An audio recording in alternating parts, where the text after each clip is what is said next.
work.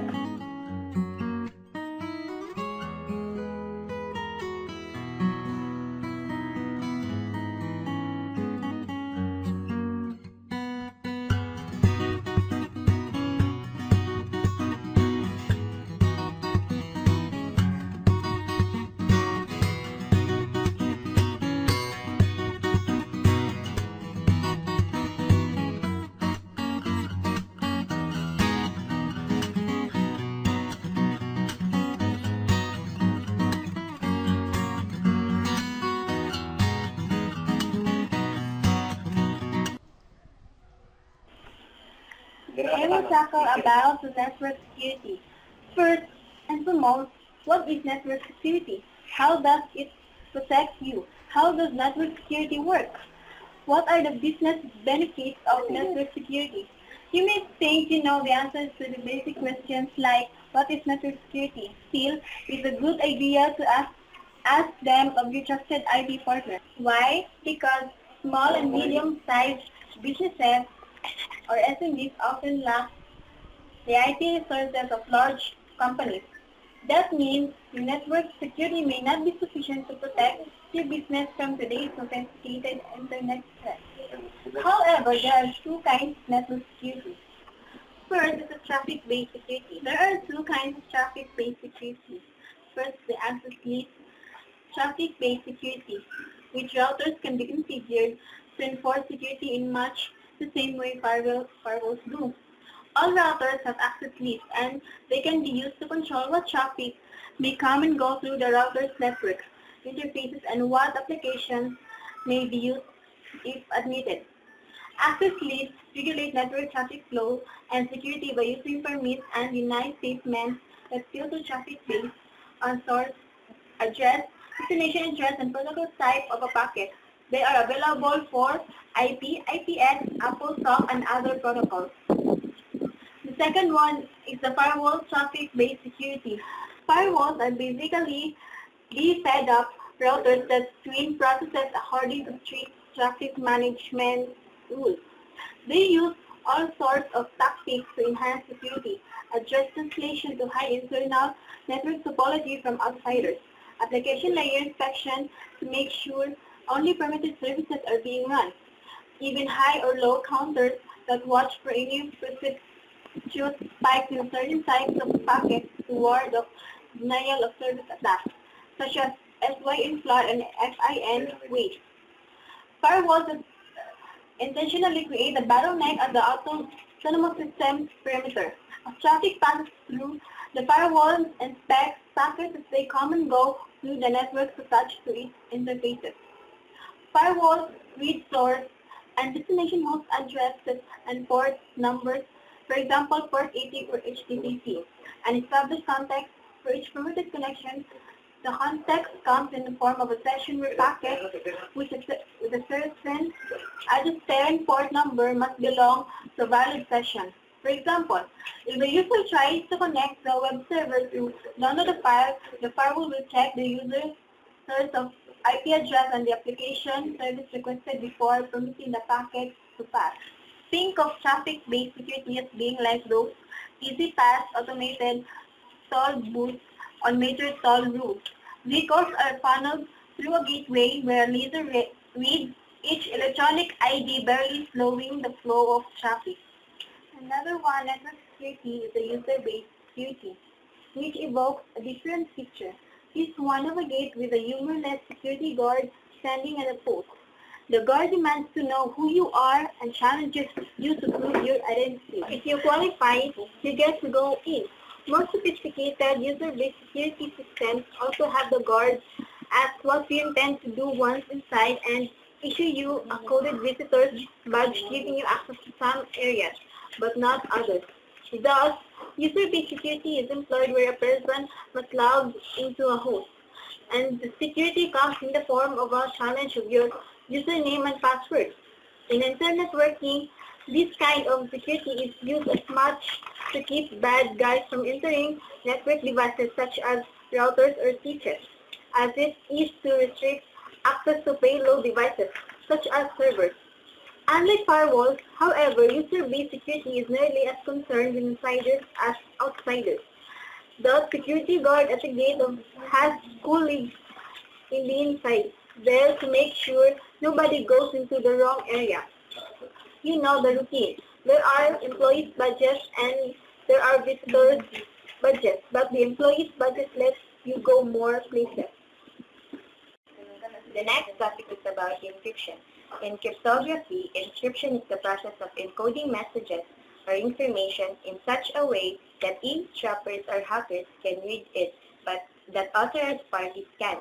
Cryptographic hash functions are commonly used to guard against malicious changes to protected data in a wide variety of software, internet, and security applications, including digital signatures and other forms of authentication. Two of the most common cryptographic hash functions are the Secure Hash Algorithm, or SHA, and Message Digest Algorithm 5, or MD5. There are two basic types of encryption schemes. Symmetric keys. The symmetric keys, the encryption and decryption keys are the same. Thus, communicating parties must agree on a secret key before they wish to communicate. The second one is the public key encryption. The encryption key is published for anyone to use and encrypt messages. However, only the receiving party has access to the decryption key and is capable of reading the encrypted messages. Symmetric key encryption is much faster than public key encryption, often by 100 to 1,000 times. Because public key encryption places a much heavier computational load on computer processors than symmetric key encryption, symmetric key technology is generally used to provide secrecy for the bulk encryption and decryption of information. Symmetric keys are commonly used by security protocols as session keys for confidential online communications. For example, the Transport Layer Security, or TLS, and Internet Protocol Security, or IPsec protocols use symmetric session keys with standard encryption algorithms to encrypt and decrypt confidential communications between parties. Different session keys are used for each confidential communication session, and session keys are sometimes renewed at specified intervals. Symmetric keys are also commonly used by technologies that provide bulk encryption for persistent data, such as email messages and document files. For example, secure or multi-purpose Internet Mail extensions uses symmetric keys to encrypt messages for confidential mail, and Encrypting File System, or EFS, uses symmetric keys to encrypt files for confidentiality. For public key encryption, encryption algorithms that use different keys for encrypting and decrypting information are most often called public key algorithms, but are sometimes also called asymmetric key algorithms. Public key encryption requires the use of both a private key, or a key that is known only to its owner, and a public key, or a key that is available to and known to other entities on the network.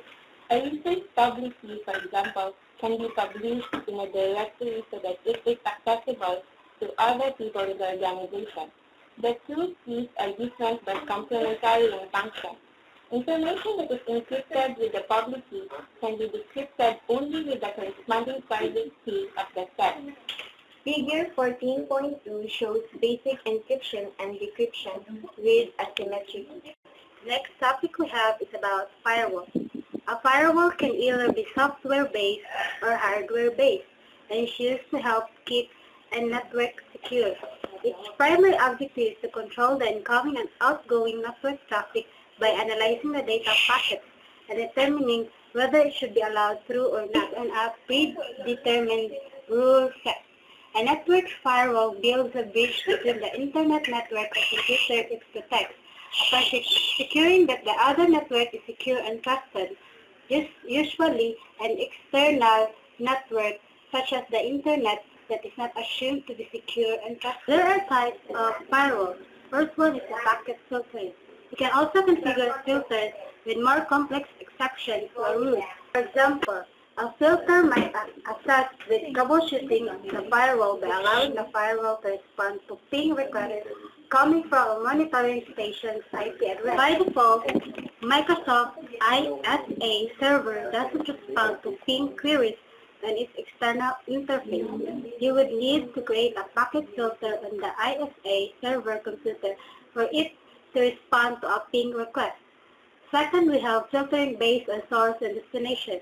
This is useful in two ways.